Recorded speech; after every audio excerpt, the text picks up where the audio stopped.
వేదికపైనున్న గౌరవ ముఖ్యమంత్రి నారా చంద్రబాబు నాయుడు గారికి, గౌరవ ఉప ముఖ్యమంత్రి పవన్ అన్నకి, బీజేపీ రాష్ట్ర అధ్యక్షులు మాధవ్ గారికి, రవాణా శాఖ మార్చులు రాంప్రసాద్ రెడ్డి గారికి, సత్యకుమార్ యాదవ్ గారికి, వేదిక మీద ఎమ్మెల్యేలు ఎంపీలకి, ప్రత్యేకంగా ఈ సమావేశానికి విచ్చేసిన మా ఆటో డ్రైవర్లందరికీ పేరు పేరున నా హృదయపూర్వక నమస్కారాలు. ఇంట్లో ఎన్ని ఇబ్బందులున్నా ఎవరైనా ఆటో ఎక్కితే నవ్వుతూ పలకరిస్తారు మా ఆటో డ్రైవర్లు. గ్రామ స్థాయి నుంచి దేశ రాజకీయాలంతా కూడా ఆటో డ్రైవర్లే ఆటోలో చర్చిస్తారు. పోయిన 5 సంవత్సరాలు చూసాం. మీ మౌత్ పబ్లిసిటీ దెబ్బకి వైనాట్ 175 కాస్త వైనాట్ 11 అయినాయి. విశ్వవిఖ్యాత నట సార్వభౌమ స్వర్గశ్రీ నందమూరి తారక రామారావు గారు కూడా డ్రైవర్ గా నటించిన సినిమా డ్రైవర్ రాముడు. మీ అందరి బాలయ్య నా ఒక్కడికే ముద్దల మావయ్య అయినా బాలయ్య బాబు గారు డ్రైవర్ గా నటించిన సినిమా లారీ డ్రైవర్. అంతేకాదు పవన్ అన్న కూడా నటించారు, డ్రైవర్ గా నటించారు. ఆ సినిమా పేరేంటి ఇంపడట్లా, అత్తారింటికి దారేది.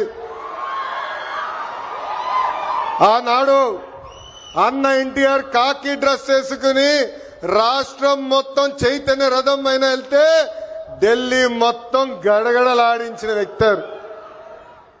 చంద్రబాబు నాయుడు గారికి ఆటో డ్రైవర్ల సమస్యలు బాగా తెలుసు. కేబినెట్ మీటింగ్ లో ఏనాడు ఎప్పుడైతే మేము చర్చిస్తామో మా ఆటో డ్రైవర్లకి మేము అండగా నిలబడతామని పదే పదే చెప్తారు. అందుకే ఆటో డ్రైవర్ల సేవ పేరుతో ఈ రోజు ఈ పథకం మన ప్రజా ప్రభుత్వం రూపొందించింది. నేను ఎప్పుడు తిరుగుతున్నప్పుడు ఆటో వెనకాల ఉన్నా మీరు ఏదైతే రాస్తారో చదువుతూ ఉంటా. ఒక కొటేషన్ నాకు బాగా నచ్చింది.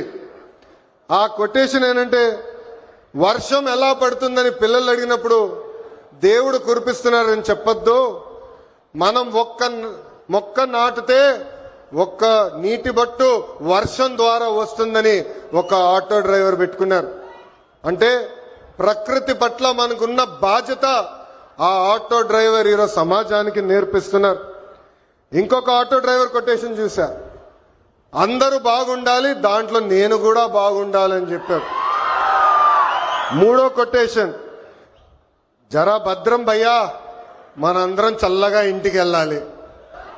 అంటే స్పీడ్ గా నడపద్దు, ర్యాష్ గా నడపద్దని ఆ ఆటో డ్రైవర్ చెప్పే పరిస్థితి. ఈ కొటేషన్లన్నీ మీకు ఎందుకు చెప్తున్నానంటే, మా ఆటో డ్రైవర్ల మనసు పెద్ద మనసు. ఎవరన్నా బ్యాగ్ మర్చిపోతే తిరిగి వాళ్ళకి అందిస్తారు, ఎవరన్నా పొరపాటున సెల్ ఫోన్ మర్చిపోతే వాళ్ళ ఇంటికి చేర్చుతారు.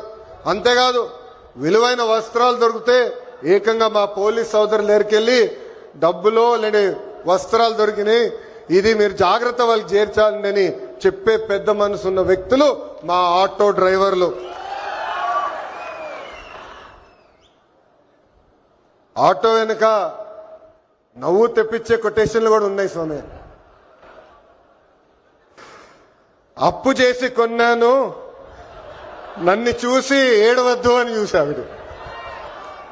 అప్పు చేసి కొన్నాను నన్ను చూసి ఏడవద్దు. ఇంకోటి, హాయ్ అని ఆశ పెంచొద్దు, బాయ్ అని బాధ పెట్టద్దు. అంటే ఎప్పుడు ఆటో వెనకాల బండి ఉంటే నవ్వుతూ ఉంటాం. సమాజం పట్ల మాకున్న బాధ్యత తెలుస్తుంది. ఎన్ని సమస్యలున్నా ఎన్ని ఇబ్బందులున్నా నవ్వుతూ ఆదరిస్తారు మా ఆటో డ్రైవర్లు.